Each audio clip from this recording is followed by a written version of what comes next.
O Harry desenvolveu melhores poderes e o pai dele acabou acordando. A Courtney descobriu o segredo do Jordan e a Bárbara descobriu o segredo da Courtney. Esse episódio aí teve muitas revelações e foi um dos episódios que mais evoluiu essa trama entre heróis e vilões, e vamos falar sobre ele agora.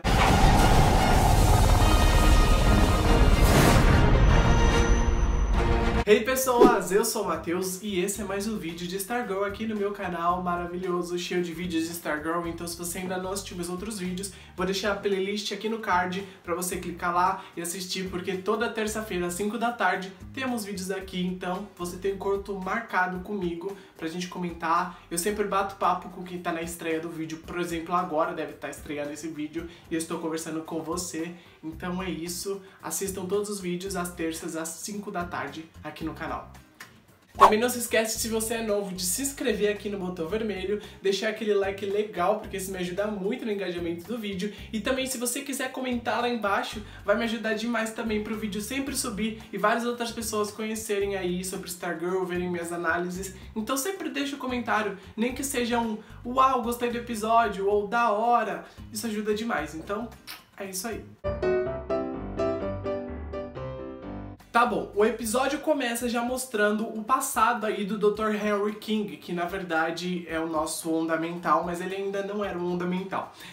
A gente percebe que ele testou algumas experiências nele mesmo e essas experiências não foram muito bem aceitas pelos colegas dele, então esses testes que ele fez transformaram ele no Onda Mental que a gente conhece hoje em dia. Esse então foi um episódio muito sobre o Henry Jr. começar a descobrir um pouco mais sobre os segredos da família dele. Então no episódio passado ele descobriu sobre o segredo dele ter os poderes, que não era muito bem um segredo, né? Só ele que não sabia. E ele também descobriu um pouco mais sobre a Cindy ter poderes e a Courtney ter poderes. E ele ficou meio que, assim, estático, ele não sabia o que ele ia pensar naquele momento. Então nesse episódio, quando ele pegou as fitas do pai dele ali do lugar secreto onde ele achou na casa dele e começou a ver todas essas fitas, ele começou a treinar um pouquinho melhor esses poderes que ele não sabia que tinha. E ele também aprendeu que o pai dele tem um ódio mortal por pessoas e o pai dele também acha que as pessoas são ruins e pensam coisas ruins e fazem coisas ruins, e é por isso que ele acaba matando as pessoas e é por isso que ele se torna um vilão, porque ele acha que as pessoas não valem a pena e ele não quer lutar pelas pessoas. Errado ele não tá. Muitas vezes muitas pessoas não valem a pena, mas também não é assim que tem que se julgar, né, as pessoas, não é só pelo pensamento delas, porque às vezes a gente pensa merda, mas a gente não faz a merda. E esse é um ponto. Eu acho que a partir do momento que você faz uma ação, você tá sendo uma pessoa ruim. Mas a partir do momento que você só pensa na ação, isso não te torna uma pessoa ruim. Vocês entenderam o que eu quis dizer, né? E enquanto o Harry tá lutando consigo mesmo pra entender um pouco melhor sobre os poderes, sobre o passado do pai dele, e também entender o porquê o pai dele odeia tanto as pessoas, a gente percebe que a Courtney tá no embate ali com o Patty pra saber se ela recruta o Harry ou não pra Sociedade da Justiça. Mesmo que a Courtney fale pro Patty que o Harry pode ser um cara que esteja com medo, esteja confuso, e ele seja uma pessoa boa, o Patty não quer saber muito disso no momento, ele tá mais focado em descobrir se realmente a descoberta do episódio passado sobre o pai da Cindy era verdade, se ele é o Dr. Ito. Mesmo que a Courtney fale, mas o Chuck falou que ele deve estar morto, e aí o Patty fala, não, o Dr. Ito não é tão fácil assim de matar. O Patty até ressalta pra Kurt que o Dr. Ito é um cara perigoso, e se a Cindy já é perigosa, ele é mais ainda. Ele também ressalta que antes de entrar na Sociedade da Justiça, ele fazia parte de outra equipe conhecida como os 7 Soldados da Vitória. E pra quem não sabe, esses 7 soldados da Vitória que apareceram nessa foto do Patty, nos quadrinhos são uma equipe de super-heróis que lutaram durante a Segunda Guerra Mundial. A equipe em questão contava com o Vigilante, o Vingador Escarlate, o Arqueiro Verde, o Ricardito, o Cavaleiro Brilhante, o Sideral e o Faixa. Daí o Patty, no meio dessa conversa com a Kurt, fala que os Cavaleiros ali salvaram Nova York de ser irradiada pelo Dr. Ito há muito tempo atrás, mas o Patty perdeu contato com eles. E esse daí é o motivo do Justin, que na verdade é o Zelador, que na verdade é o Cavaleiro Brilhante, conhecer o Patty. Por isso que ele olhou pro Patty naquele episódio e ele meio que conhecia o Patty, porque eles já foram amigos do passado. Eu só não entendi muito bem porque até agora o Justin não foi falar com o Pat. Isso faz sentido pra vocês? Depois dessa cena, a gente corta pra uma cena da escola, onde a gente vê o Justin, que na verdade é o Cavaleiro Brilhante, alucinando com o cajado da Courtney por algum motivo. A gente não tem muitas explicações sobre o porquê disso tá acontecendo, mas a gente sabe que ele é um cavaleiro bem milenário, ele é um cavaleiro que já passou por muitas coisas. Então, a gente vai ter uma explicação sobre isso, muito provavelmente no episódio 11, que é intitulado Cavaleiro Brilhante. Então vai contar provavelmente a história dele, a história como ele se tornou o zelador da escola. Também a história de como ele e o Pat se conhecem. Eu acho que tem muito pra abordar sobre esse personagem ainda no episódio que vai ser o dele, né? O 11 no caso. Mas eu acho que no próximo episódio eles vão criar um terreno ali pra desenvolver um pouquinho melhor sobre ele já. Mas eu vou deixar esse assunto sobre ele pra próximos vídeos, porque senão eu ficaria aqui falando e o vídeo ia ficar longo igual os outros anteriores. Chegamos agora então a Cindy. Sim, a Cindy nesse episódio não apareceu muito, né, igual ela apareceu nos anteriores. A Beth vai passando pela frente da casa da Cindy e o Chuck olha lá pra dentro e percebe que a casa tá vazia. Daí ele entra nos arquivos da escola ali de Blue Valley e percebe que a Cindy foi transferida e o motivo ela foi estudar fora com a mãe dela. Então ela foi pro exterior, né? Pro exterior, e a gente corta pra uma cena onde a gente vê ali o esconderijo do Rei Dragão e a Cindy presa nesse esconderijo. Então o pai dela meio que colocou ela de castigo. Vocês me entenderam? Castigo. Presa. Ele tava torturando ela lá dentro do castigo, mas a Cindy meio que merece, em alguns pontos. Sei lá, eu gosto dela, mas eu ainda odeio ela. Daí, enquanto a Cindy tava dentro dessa jaula, ela grita pro pai dela que ela vai matar ele se ele não soltar ela de lá, igual ela matou a mãe. E aí eu pensei, estávamos todos certos? Porque em um dos vídeos passados eu perguntei, será que Cindy matou a mãe dela? E aí vocês falaram, sim. E eu falei, sim também. E aí todo mundo falou sim. Então, estávamos certos, ela matou a mãe dela. E temos aí também um arco narrativo pra desenvolver nos próximos episódios sobre essa tal morte da mãe. Como que ela matou a mãe dela? Fica essa dúvida. Daí a gente corta pra uma cena onde o Rei Dragão tá conversando com a Sociedade da Injustiça e contando um pouquinho sobre os poderes recentes descobertos do Henry e como ele quer usar esse poder naquele plano da Nova América que a Sociedade da Injustiça tem pra controlar a mente das pessoas, né, ao redor do globo. Então eles querem esse poder aí principalmente porque a máquina do Rei Dragão usa o poder ali dos telepatas pra controlar a mente das pessoas. Como sempre, plano de super vilão é um plano super genérico, já perceberam isso? E ainda falando do Harry, a Courtney na escola conta pros amigos dela, né, da Sociedade da Justiça, que ela quer recrutar um Harry. Aí ela fala tipo, gente, vamos recrutar o Harry, ele tem poderes, blá blá blá, a gente precisa de mais alguém. E aí a Yolanda fica putaça, tipo, como você pode recrutar o Harry depois de tudo que ele fez comigo? E a Beth fica do lado da Courtney e o Rick fica do lado da Yolanda. Eu não sei em que lado ficar, confesso pra vocês.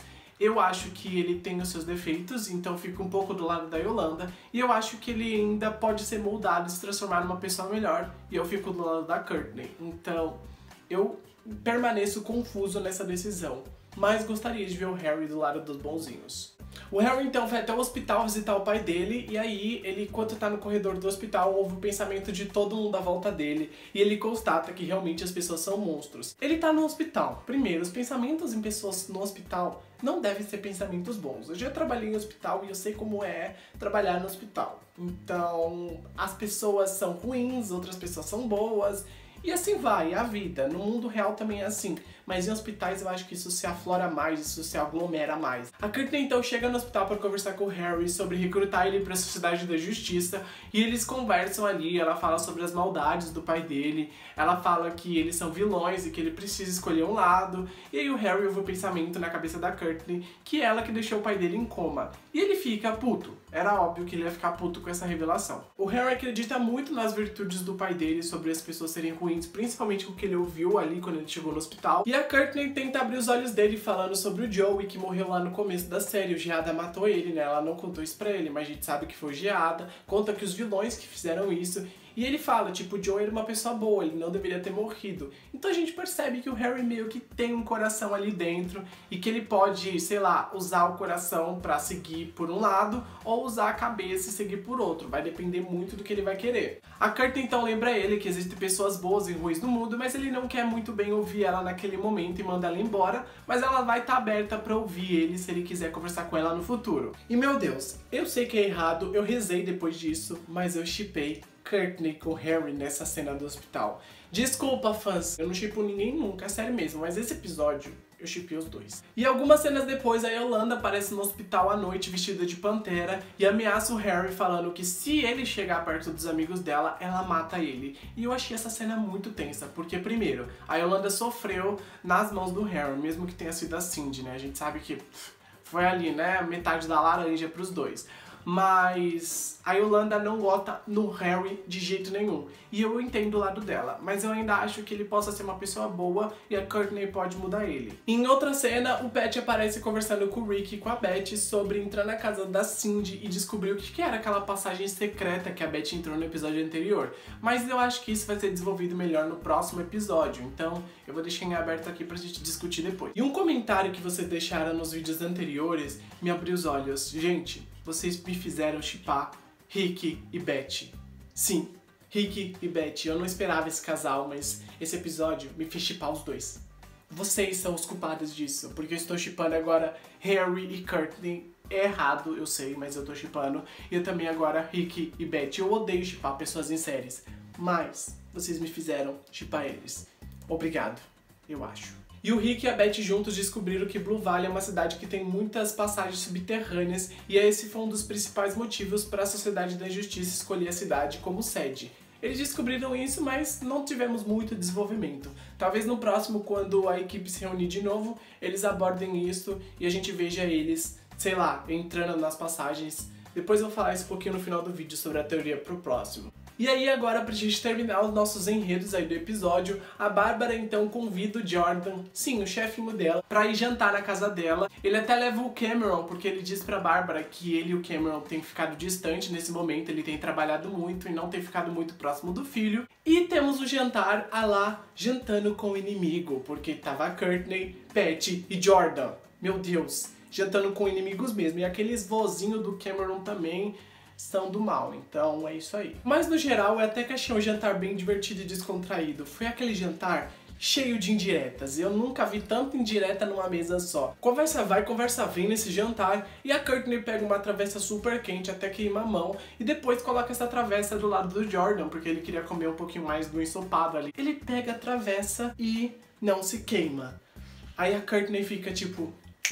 Ele é o Geada, agora tudo tá explicado. O grande problema disso tudo, eu acho que foi a Courtney desconfiar do Cameron. A gente sabe que o Cameron tem poderes, a gente viu alguns episódios atrás que ele tem os poderes, mas o Cameron não tem nada a ver com esse rolê do pai dele. O Cameron tá lá de boas na vida dele. E eu acho que ele nem sabe que o pai dele é um super vilão, então... Tadinho do Cameron. E se tem uma coisa que eu gosto na Courtney e na Blessinger, que é a atriz que interpreta ela, é a cara que ela faz. Se eu visse aquela cara, eu saberia que ela tava pensando merda. Quando o Jordan vai cumprimentar ela e ela acha que ela tá ferrada, que descobriu a identidade dela, ela faz uma cara tipo... Eu adoro essa cara dela, eu acho que é fenomenal. Eu acho que é uma das caras mais engraçadas que deixa o episódio hilário. A gente percebeu que o Jordan não descobriu sobre a Courtney, mas a Courtney descobriu sobre o Jordan. E nessa mesma cena do jantar, o Pat e a Courtney tiveram até uma discussão sobre contar ou não pra Bárbara sobre o segredo dos dois, né? O Pat não quer mais esconder esse segredo da Bárbara. Ele acha que já foi longe demais essas mentiras e ele não quer mais esconder isso dela. E ele queria contar, mas a Courtney super, tipo... Não, Pat, não está na hora ainda. E aí, na cena final do episódio, o que eu já tinha dito na minha análise anterior, a Bárbara vê o cajado flutuando e descobre Pat e Courtney como super-heróis, eu imagino. Eu sei que no próximo episódio a Courtney vai ter que abrir o grande livro das mentiras que ela esconde e contar tudo pra Bárbara. E o episódio acaba então mostrando o advogado entrando no quarto do Dr. Harry e o Harry estando lá, né, o Harry Jr. E aí o advogado queria roubar o pai dele, só esperava a assinatura do Harry pra pegar o dinheiro que ele precisava. E o Harry fica putaço com isso e mata o advogado sem querer. E nisso o pai dele acorda e meio que fala: o que você fez, Harry? E o episódio acaba. O próximo episódio vai chamar Onda Mental Jr., que na verdade seria o Harry. E segundo a sinopse e algumas imagens do próximo episódio, a gente vai ver o Harry tendo uma decisão difícil a ser tomada e ele também descobrindo um pouco sobre o passado dele, né, principalmente o da família. E também a gente vai ver ele desenvolvendo melhor os poderes dele. E uma das imagens mostra o Harry conversando com o pai dele que acabou de acordar do coma, né? A gente não consegue ver o pai dele nessa imagem, mas é óbvio que ele tá conversando com o pai. Já em outra imagem que mostra a escola ali, a gente vê o Harry, a Courtney e a Yolanda ali próximos. Parece que o Harry tá do lado da Courtney, mas a Yolanda não tá concordando com isso. E em outra foto também a gente vê todo mundo conversando sobre o que eu não sei muito bem, talvez sobre o plano de invadir ali a casa da Cindy, que é sobre isso que eu vou entrar agora. Segundo a sinopse do episódio, o plano mais recente da Sociedade da Justiça vai colocar eles cara a cara com um vilão da Sociedade da Injustiça. E eu imagino que eles vão tentar entrar na casa da Cindy, como a gente viu nesse episódio o Pat falando, e aí eles vão entrar naqueles túneis e vão dar de cara com provavelmente o Dr. Harry, né, que acabou de acordar, talvez ele vista logo o manto dele e volte a ser o Ornamental, ou eles vão lidar com o Geada, que são os dois únicos vilões confirmados no próximo episódio. Eu já acho que essa imagem aqui se remete muito ao esconderijo da Sociedade da Injustiça, né? Essa imagem tá muito escura, então provavelmente naqueles túneis. E a grande decisão do Harry, eu imagino que será: vou derrotar o meu pai e ficar do lado dos bonzinhos, ou vou ficar do lado do meu pai e ser um dos vilões da Sociedade da Injustiça. Eu acho que ele vai ficar do lado dos bonzinhos, mas a grande decisão provavelmente vai ser essa. O Pat e a Bárbara também no episódio vão discutir um pouquinho sobre a descoberta que a Bárbara teve sobre o cajado, né? E a gente vai ver os dois relembrando um pouco do passado. Talvez o Pat vai contar sobre a jornada dele com o Starman, talvez ele vai contar que o marido dela já foi um super-herói. E aliás, uma das fotos me deixou mais instigado ainda, que é essa daqui, que a gente vê o Mike e o Pat conversando. Primeiro, reparem nessa imagem que a bolsa que o Pat está segurando é a mesma bolsa preta onde a Courtney esconde os itens da Sociedade da Justiça que ela roubou lá no começo da temporada. E esse pode ser o momento que também o Mike descubra sobre os superpoderes ali da Courtney, descubra sobre os adereços da Sociedade da Justiça, descubra sobre todo esse universo de super-heróis e super-vilões. Por favor, Stargirl, introduzam o Mike nisso, porque ele precisa de mais destaque, eu gosto dele e eu quero que ele apareça mais. O que vocês acharam desse episódio? Coloca lá nos comentários o que vocês acharam pra gente discutir mais. Não esquece de deixar o seu like que me ajuda demais também. E, claro, se inscrever aqui no canal. E é isso, gente. Até semana que vem, 5 da tarde, terça-feira. Um grande beijo pra todos e adiós!